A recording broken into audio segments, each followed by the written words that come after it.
So some jokes can be rather expensive. Indeed, the joke that I'm about to tell you cost over $2 million. The project in this case is called Solar Roadways. This is their goal. It's technology that replaces all roadways, parking lots, sidewalks, driveways, tarmacs, bike paths, and outdoor recreation services with solar panels. And not just lifeless, boring solar panels, smart, microprocessing, interlocking, hexagonal solar units. And it's raised over $2 million. So they got this webpage up that's going to answer folks like myself. You know, sorts with over a decade of glass blowing experience and designing high-performance glass apparatus and so on. The page starts with an unintentionally ironic statement that there's a lot of false information about solar roadways on the internet these days. Yes, there is, and if you stopped pumping it out, there wouldn't be as much of it. But hey, no, I know, that's not fair. That's just a claim, and claims are cheap. If you want to convince the open-minded, then you're going to have to demonstrate it. So let's examine this claim that they make on their website. False claim, you can't see LEDs in the daylight. And they come out with 2 examples of where you can see LEDs in the daytime. That's traffic lights and LED billboards. Well, amazingly enough, the one example that they didn't come up with of where you can see LEDs in the daytime was solar freaking roadways. Seriously, you make the point that you've already built these solar roadways, that they're not speculation. Specifically, say, in response to Thunderfoot compares our solar road panels to a thorium-powered car and a transorbital pogo stick and says, if you could make one, it would be super cool. And then you say, we actually have made 108 of them. And he's right, they are super cool. Well, why not just show us them working during the day? As Walter von Braun said, and as I've repeatedly done, a single good test result is worth 1,000 expert opinions. But instead, again and again, we only ever see the LEDs working in the dark. Now I wonder why that might be. So I decided I would make my own solar roadway using LEDs that look very similar to theirs. And this is the result. So in reality, this is actually about as sophisticated as the Solar Roads project. All they've done is got some solar panels, some LEDs, which as you can see in full daylight really aren't so good. But they do have 2 examples of light-emitting diodes being visible during the day. Firstly, traffic lights, and you're quite right, they are visible during the day, as long as you put a shade on them to keep the direct sunlight off them. To keep the direct sunlight off them. I think I see where they're going here. That if they put a sunshade up to say keep the sunlight off the solar roadways, then you'll be able to see the LEDs. Ah, such genius. Seriously, with ideas of that caliber, I'm surprised they've only raised $2 million. Or their second example, LED billboards. Yeah, those wonderfully environmentally friendly power whore LED billboards. Well, firstly, look, LEDs really aren't that good if you're looking at them at a very shallow angle, which is curiously exactly the angle you'll be looking at them if they're between 2 glass plates in the road. So then we thought, why not put some LEDs to illuminate the lines? This would be like driving in a video game or on a runway. It's almost impossible to think of a worse place to use LEDs. And this probably also explains why in none of our Resident Geniuses footage do we see the LEDs from the angle you would see them in a car. No, instead you're always looking at the road from above. Now sure, that's great if you're a bird, but if you're in a car, not so much. However, it turns out that's just the beginning of the problems. The big kahuna here is what's known in the trade as conservation of energy. Look, our roadways already have solar-powered lighting of one sort or another. I'll let this guy explain.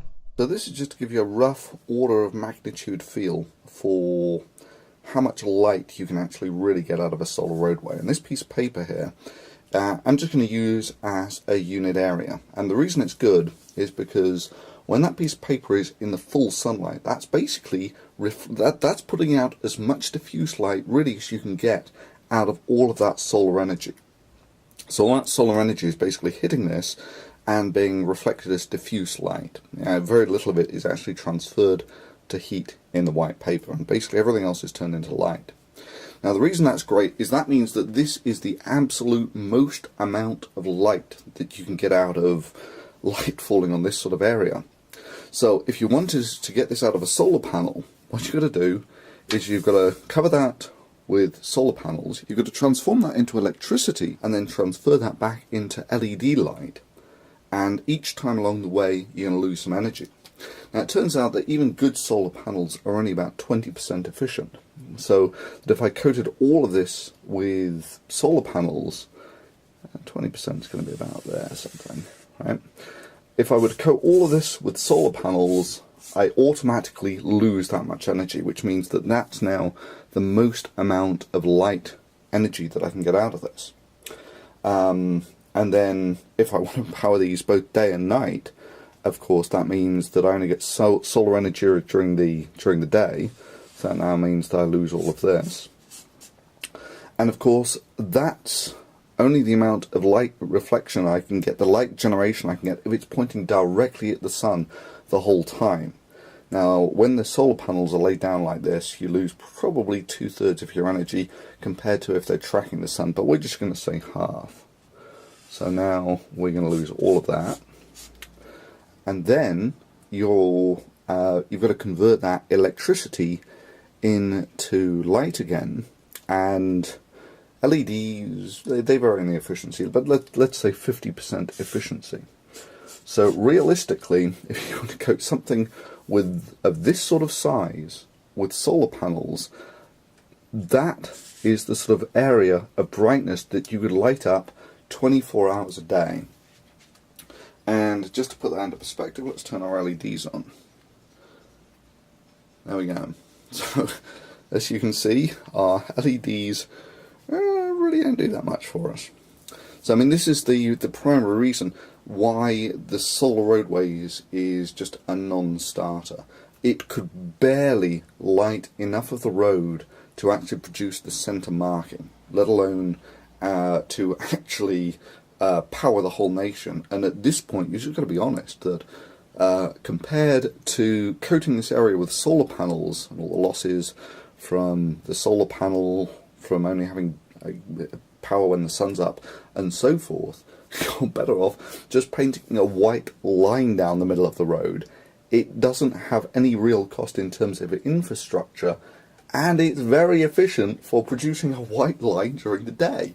We are essentially using solar powered lighting here.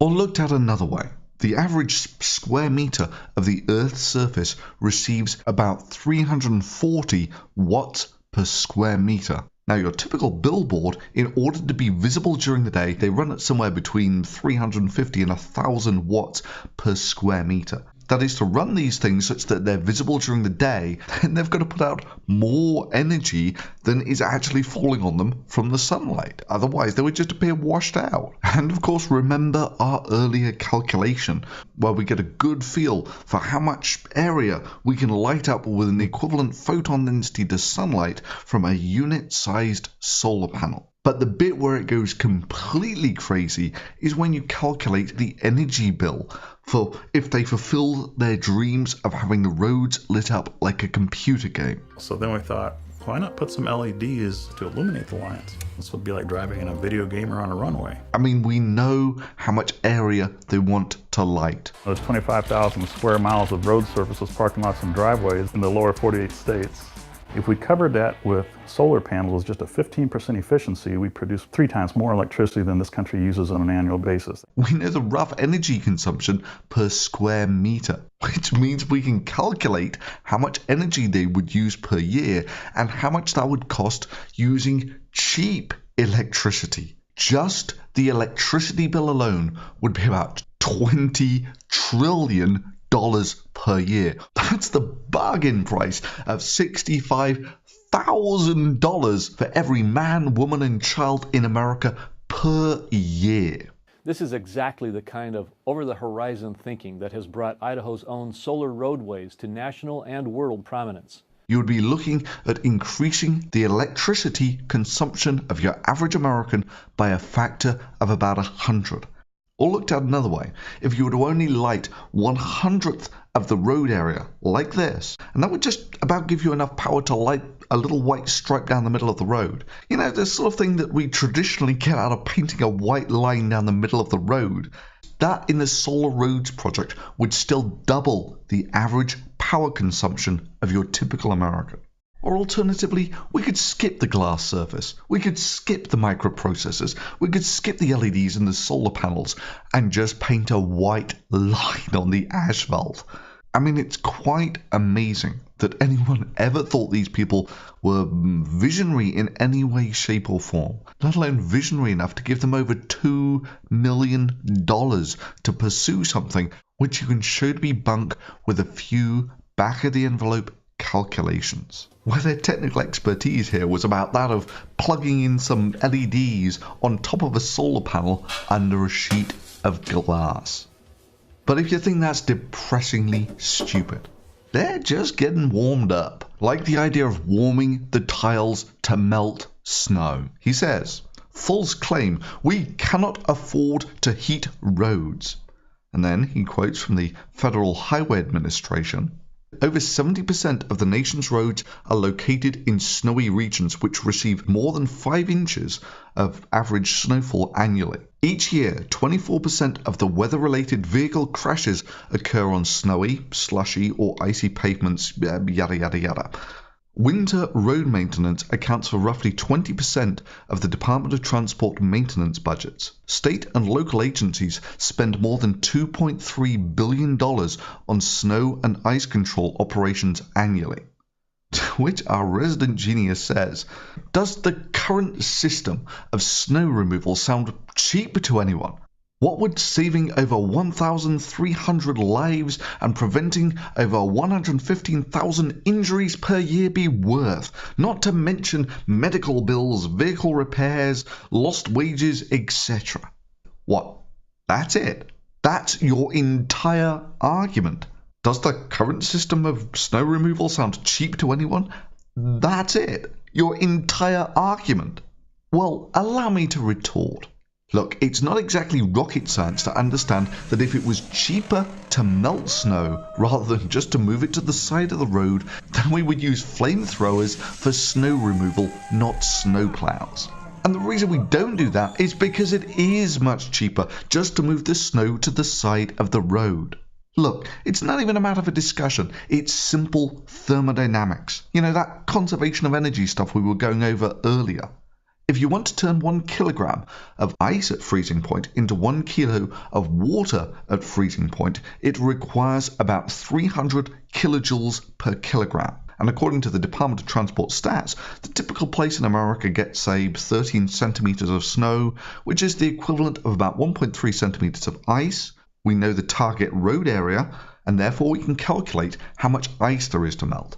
And therefore, we know how much power is needed to melt that ice. Therefore, we can calculate the electricity bill using cheap electricity. Oh yeah, you're right. $2 billion really doesn't sound very cheap. I've got a great idea for saving money. Let's replace it with a system that, if it was 100% efficient, would cost $5 billion per year. And that's ignoring the fact that these solar panels will be in the northern part of America, where there isn't much sunlight. In the winter, where there's even less sunlight, and they're going to be covered in snow, which means they're not going to generate any bloody power to melt the snow. Their website isn't done with making stupid or demonstrably wrong claims by a long way. They go on. False claim, glass is softer than asphalt. Not even close, they claim. Really? Is that so? So if I rub, say, asphalt against glass, then we should end up with scratched asphalt, right? Well, let's put that to the test, shall we? Here I've got a piece of blacktop and some borosilicate glass, a fairly hard glass. And let's see which one is harder by rubbing the two against each other. So what I'm going to do is I'm just going to rub one against the other, and almost immediately we'll see that this is an absolute no-brainer. That this would just, with the asphalt composite, versus glass, you're just going to end up with ground glass in very short order. So now it's true that some of the asphalt or this composite might have actually got scratched up too, but to be honest, that doesn't really matter because you don't need your asphalt to be optically clear. Oh dear, I think I just demonstrated that you're talking crap. But we can come back to that shortly. In the meantime, you go on to claim, so if anyone tries to tell you that glass is soft, just remind them that even simple glass is harder than steel. By comparison, it's asphalt that is soft. Well, on the steel, the answer is yes. Yes, the steel is soft. So as for steel being softer than glass, well, duh. So this is just regular borosilicate slate glass, nothing special about it. And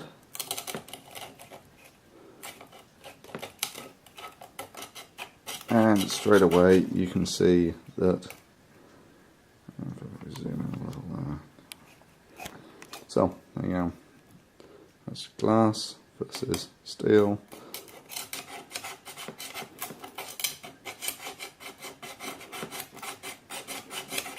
Yep, that's quite right that glass will scratch steel. This is of course much more ductile and such, like this won't shatter. This will. Yes, you can scratch steel with glass. And frankly, I think you're probably confusing steel's hardness with other properties, like, say, for instance, its tensile strength. You see, steel is very good in tension, which makes it very good for making things like cables out of. But steel is nonetheless soft. Or if you want to keep playing the moron games, if glass is really harder than steel, why don't we make the cables on the Golden Gate Bridge out of them? Or for that matter, why don't we just make them out of solar tiles? But let's come back to that. By comparison, it's asphalt that's soft, because that demonstrates you're utterly clueless about the materials used to construct roads. And that's the charitable interpretation. The term asphalt can be used to refer to either the black goo, the sort of bitumen, that is used to hold roads together, or the composite material that includes ground up rocks and this black goo, and it's called things like tarmac or asphalted concrete and so on. Well, if they're using the term asphalt here to refer to just the black goo, and then they're comparing that to glass for hardness, then they're just idiots, because no one uses that black goo as the sole road surface. So what you've got here is basically a piece of blacktop, which is a sort of composite of rocks in asphalt, or sometimes this is actually just called asphalt itself. So what you've got here is basically that black goop on its own. As you see, it's actually pretty soft. You can certainly deform it with your finger, your fingernail, your knife on it, of course. Stuff's really quite soft. And you'd know this, when you actually get a really hot day, this stuff does become softer.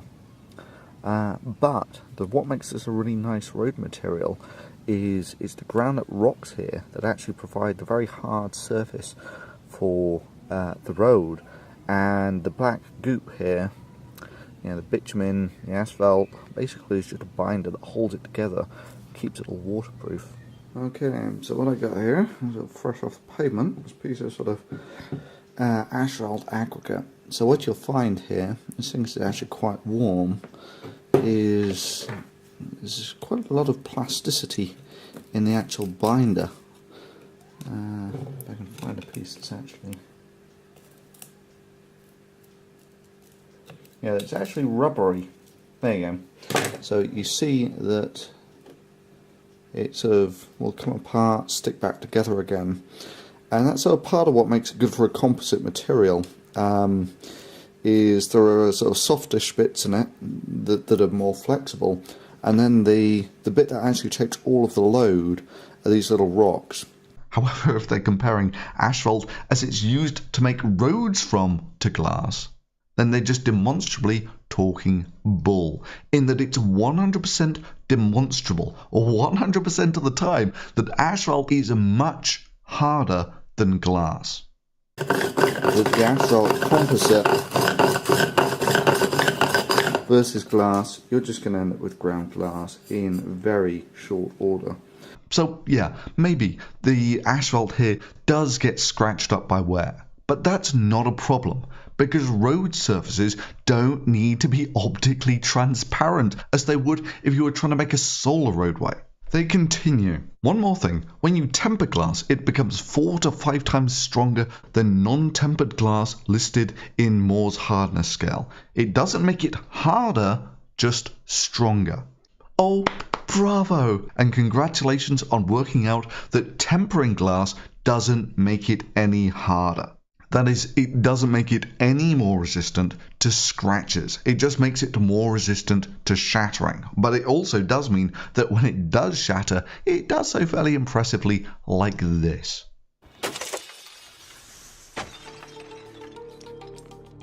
How? Because side windows are made of tempered glass. This makes it very hard and very resistant to blunt objects. But when you fracture porcelain, it creates a very, very fine, very hard point.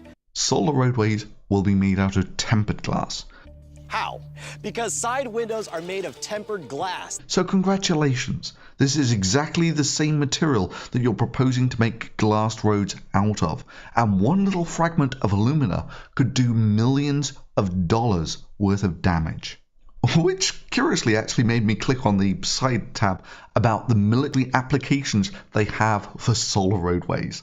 Because what every military dreams of is an integrated transport, power and communication system that can be crippled by one guy throwing a handful of ceramic out of his car window every half mile or so. But it turns out the military applications are so stupid, they really don't even require debunking. Seriously. Military applications. Imagine being able to put eyes and ears on the ground anywhere in the world without putting human lives in danger. Drop a solar road panel into the hills of Afghanistan by parachute. The parachute detaches upon impact and is retracted beneath the panel. Camera modules this is a roadway, for God's sake. Camera modules open up and aim in every direction. Satellite dish configures itself for the communications anywhere in the world. Oh my God. And people gave these Muppets $2 million of moron money. Yeah, I can imagine the military sitting there now in their briefing. You know, what we want is a military surveillance device that we can parachute into enemy territory, sort of like the Mars lander. A child with a stick of chewing gum has just rendered your $100 million worth of hardware useless. Any suggestions?